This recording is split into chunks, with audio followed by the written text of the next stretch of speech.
up there? How's everybody doing?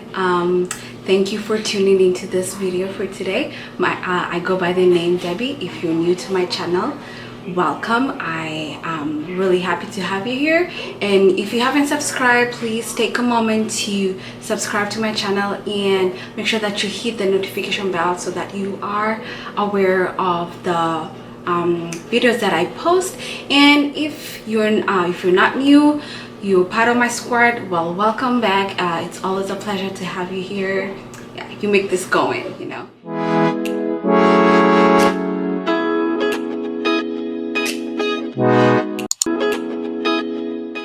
Anyway, so for today's video, I am doing a get ready with me chit chat. I've done a get ready with me before. This will be a different kind of a get ready with me. I'll be actually doing a lot of chit chatting with you. If you have been following me on Instagram, or you subscribe to my YouTube, you've been watching my my videos, you know that I was in Kenya couple weeks ago, and I've been posting a lot of vlogs. I've been posting vlogs and videos about that, and this will be another a video where I'm just talking about my experiences when I went back home, and I talk about the good, the bad, and sort of the ugly. Yeah, I know. So everything that I talk about here is completely 100% my own opinions and my own views. You are very welcome to disagree with me. You are very welcome to agree with me. And if you are some Kenyan in diaspora and you have similar experiences, please do leave me a comment down below. Let's take this conversation to another level. I'd love to hear each and everybody's experiences, because we all have different experiences, because we go with different intentions and all of that. And also for my wonderful Kenyans back at home, this is no shade to y'all. This is not me trying to be bougie or whatever. These are just my honest opinions. And okay, so let's get started. So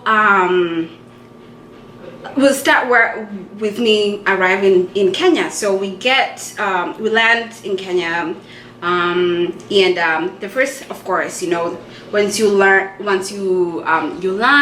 you have to go through you have to go through immigrations and customs. So, you know, when you're used to sort of flying a lot, you kind of get into this thing where, you know, okay, so this is how it's gonna take. It's not gonna take forever. Probably, you know, the most an hours for us to get, you know, done with immigration and stuff like that. No, that wasn't the case. So like everything just started like let's just say the ugly side of it started at the airport. So my mom had traveled before, and she actually kind of told me, you know, not to expect you know, it to take less time. But I was like, really? I mean, is it that bad? Yeah, it was not good. I used to getting things done in a convenient manner, like real quick, you know, people not wasting your time, because I mean, we understand time is money. That's not how it is in Kenya. People do not understand time is money. They will take their sweet time to help you, and you know, for you to get your stuff together and all of that. And I grew up in Kenya, like majority of my life was in Kenya, and automatically it's supposed to be like, you know, I'm not supposed to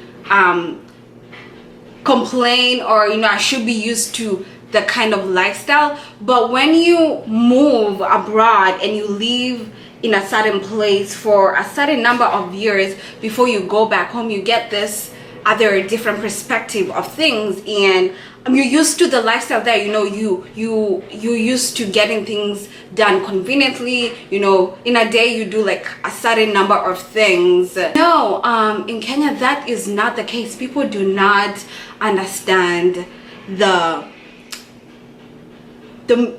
the meaning, like the actual, like how important it is to save people's time. Like staying at the airport for a whole, you know, more than almost 2 or more hours. What for? What is customs and immigration and baggage claim? Like, dude, that's not supposed to take that long. Like, honestly, you're not supposed to go to a shop to buy a line and it takes them a whole hour or so to actually help you. You know, it's something that, you know, it's not a big, it's something that it's really fast and it's supposed to be really fast and efficient, but you end up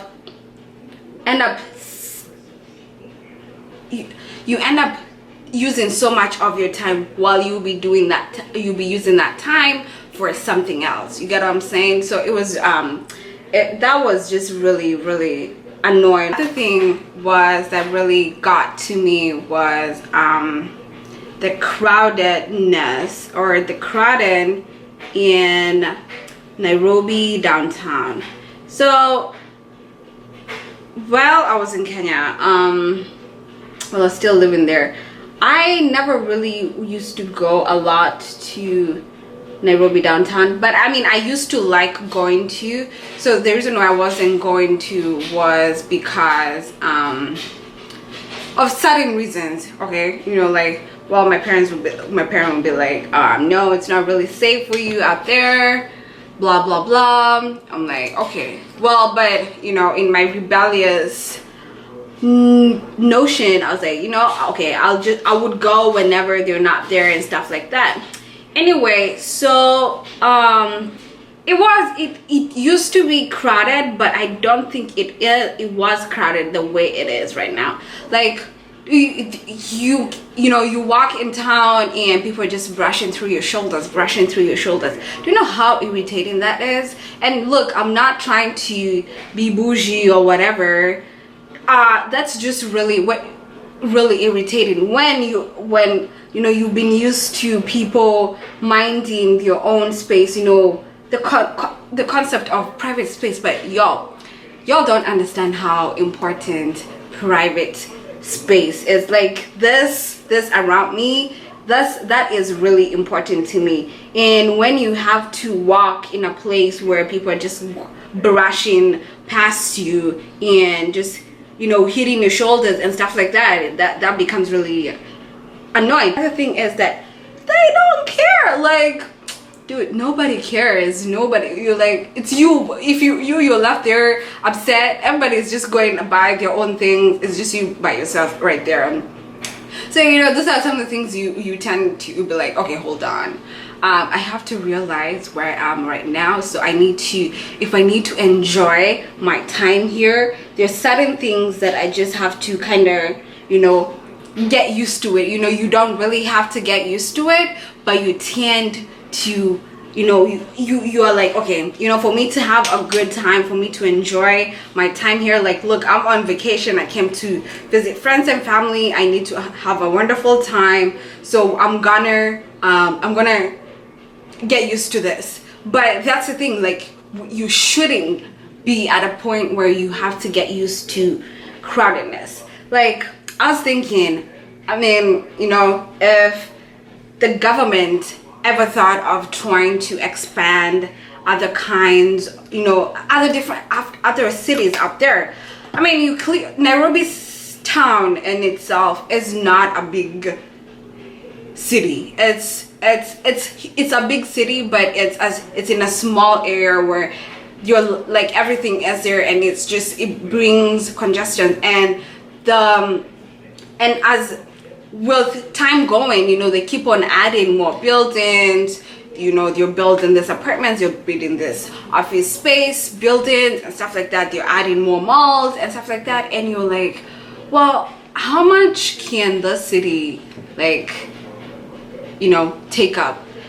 Can't y'all realize that it's becoming congested, and just people are really very much trying not to come into, you know, the city to do their businesses, because how it's really congested and just makes it so much harder to get around, you know? So that's why, like, I'm like, you know, we as a country, as a government, they should keep looking at things in such a manner. Let's talk about traffic in Nairobi. Dude, I don't think there's any country in the world, well, apart from India, I don't think there's any other country that has insane traffic. Look, we complain about traffic here, you know, it reaches like 3 o'clock and you're like, dude, I don't want to sit in traffic. So you find alternative, you know, like okay, so maybe I'll get off work at this time, or if you have to get off work at,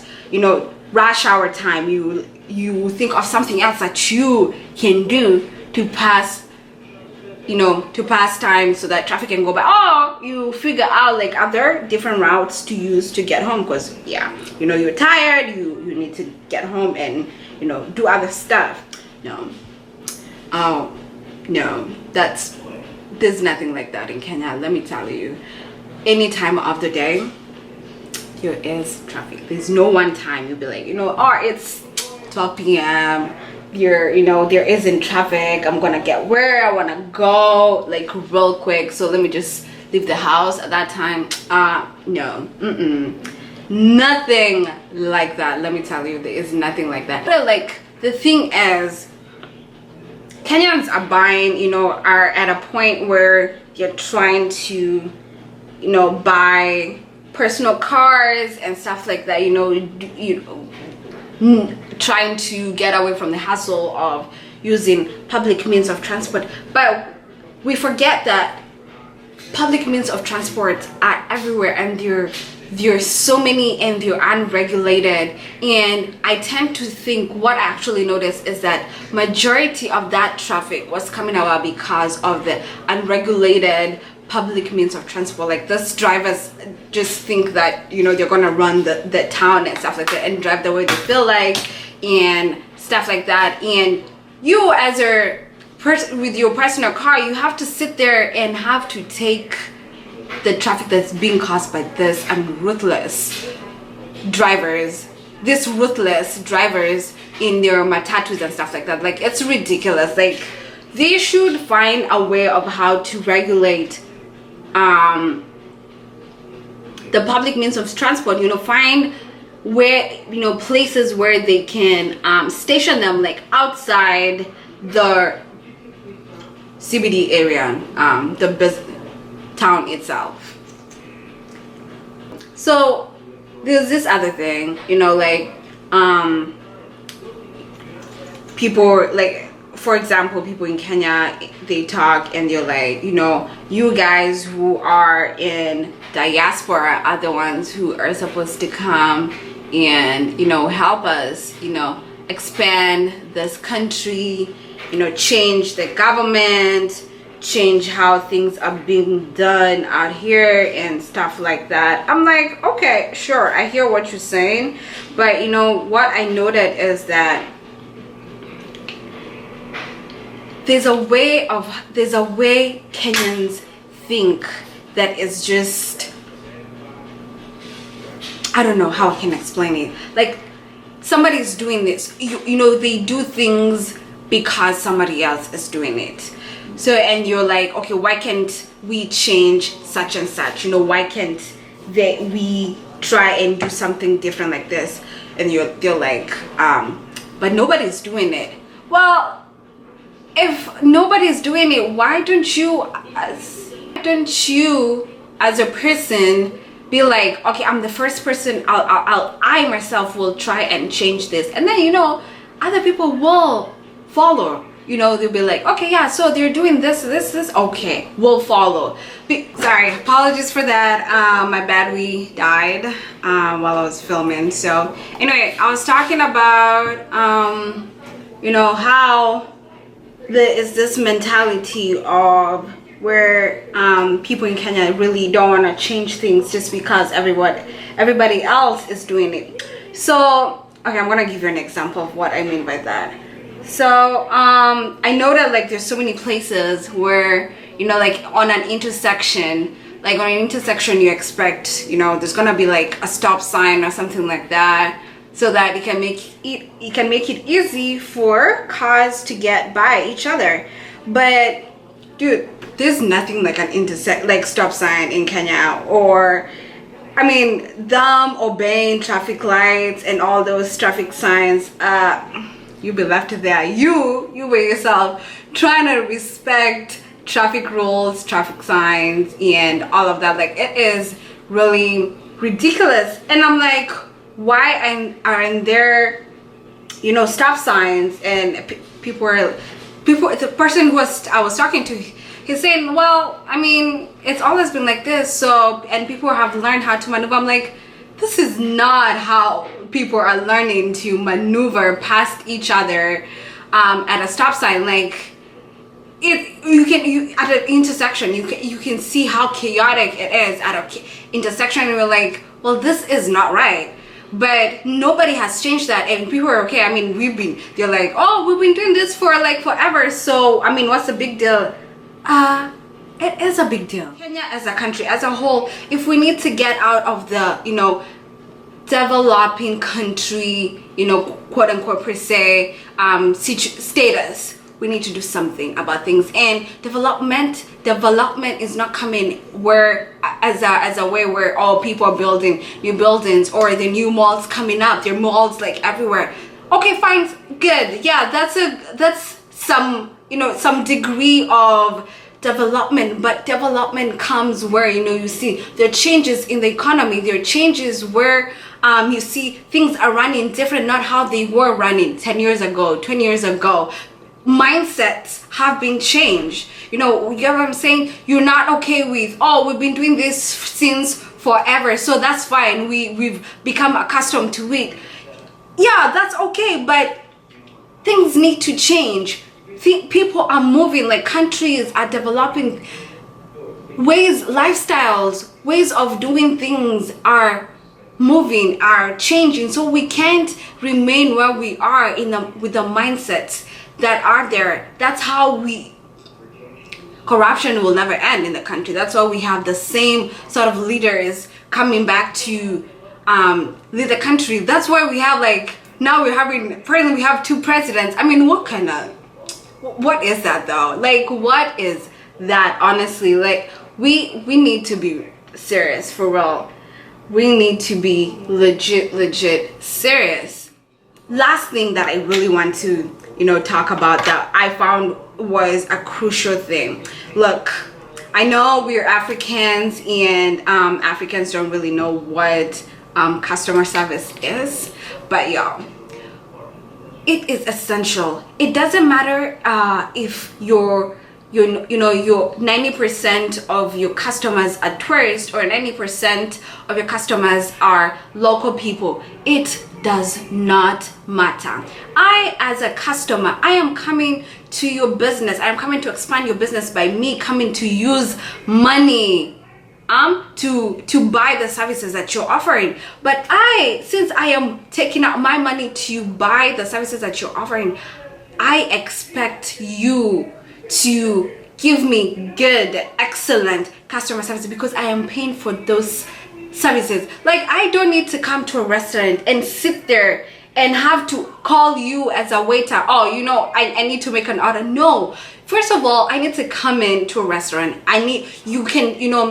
It doesn't, okay, let's talk about where, you know, you're sitting yourself. Like, for example, you're sitting yourself, you don't have to wait for somebody to sit you. Okay, then I'll go ahead and sit myself. But you as a waiter or waitress should have noted, oh, okay, there's somebody who came in and this person might need my help. Okay, let me go and ask her, you know, give her the menu and whatever, and ask her how much time that they need, so that I can, you know, they can be served. And these things are really easy, honestly. Like, these things it's not rocket science, but we have to realize as a everybody is okay, let me say that this way. You have to realize that tourists are not the only people who deserve good customer service. You know, I might, okay, so I go somewhere and then I start speaking my English right now, and automatically they will start treating me different, because they realize, okay, this person has not is not really from here, she's from a different place, so I should treat this person you know, in a special manner, or definitely from the local people. But also those local people deserve the same sort of customer service. They are the ones who are constantly there, constantly giving you that service, and your business is where it is because of those local people. So let's stop, you know, this sort of like bias going on. Oh, because this person is a tourist, I'm gonna give them better service, or because this person is a local, I mean, come on. I really loved about going home this December. First of all, it was December. People, when, you know, majority of people were, you know, towards Christmas, were not working, you know, they were on their vacation time and stuff like that. They call it leave from work. So and you know, people are there, people are available, they're there to give you a good time. And for a minute you're like, you know what, I mean, as much as I like my life in America and stuff like that, I miss this. I missed this social, you know, social gatherings, like where people just sit and, you know, you have a good time, you eat, you know, if it's going to party, you do it all. When I was going home, my intention was to have a good time, like not, I'd set my mind to a point in a way that, you know, I was like, you know, I'm not gonna come back and not have stories to tell. Believe me, I have tons and tons of stories that I've been telling to the fullest. Like, you know, you don't realize how good Kenyan food was while you were a kid. You know, there's some of the things that, you know, you used to eat like when you were a kid, and you're like, these things are nasty, like, bruh, like, why am I eating this? Yo, my grandma cooked for me some ndomas. So a piece of advice that I would give to somebody, and by somebody I mean a Kenyan here in diaspora who hasn't been home in a while, or, you know, you probably came here when you were a child and you haven't really gotten, you know, the time or, you know, a way to go back home and just visit and stuff like that. Or you have been here for, you know, a number of years and you kind of have forgotten how things run back home. Number one, be open-minded. Be open-minded. And me by saying, but what I mean by being open-minded is that the way you look at things here, I mean, how you expect things to run here, please don't have that mindset. Please don't have that mindset. Please live it in America. Once you get on that plane, live it in America. Because if you have that mindset, you will really be ticked off by so many things. You know, there's so many things that you will see happening around you, and they will really piss you off, and they'll just really spoil your whole experience there. And you're there to have a good time. You're there to enjoy time with your family, friends, and, you know, just have a good time. So just change your mindset. Second thing, always have a plan. Honestly, like, always have a plan. Like, I've heard of stories from people who have gone home and they didn't have a plan, and majority of the time they were just sitting at home just doing nothing. Honey, you don't need to do that. You went home. You need to take advantage of every single day. Do something, you know. Go visit with your friends. If you're not able to visit yourself, explore Kenya. Kenya is a beautiful country. Kenya is so beautiful. Explore, you know, it's the way they say tembea Kenya, like, just explore. Don't take anything personally. I have talked to people who have not had a good experience in Kenya once they go back, and they take it personally, and they just don't want to associate with Kenyans. Listen, we're not perfect. Kenyans are not perfect. Kenya is not a perfect country. We are very far from being perfect. But at the end of the day, it is your home country. When things go bad where you are, in that country that you are, where will you go? You will go back to that country. You'll go back to Kenya. So we have come to the end of this video, and I really enjoyed sharing my experiences with you guys. It was a blast, honestly, it was. And I would love to continue this conversation down in the comment section below. If you had some similar experiences as me, please leave them down below. If you did not and you want to prove me wrong, please sure go ahead. I want to hear everything. And this is not just for Kenyans in diaspora, this is also for my wonderful Kenyans who are at home. Please, I want this to be a space where everybody can, you know, share the experiences and all that. And for anybody who's curious about the products that I used in this video, I will leave everything down in the description box. And yeah, it was amazing. And do not forget to subscribe to this channel. It really supports me, and I really enjoy making these videos for you guys. So, and again, you guys are the reason why I'm doing this. I would not be here if it was not for y'all. So let's keep this going. Let's keep this relationship going. Anyway, do not forget to hit the notification bell so that you can be notified when I post a new video. Okay, until next time, I love you all, and see y'all. Bye.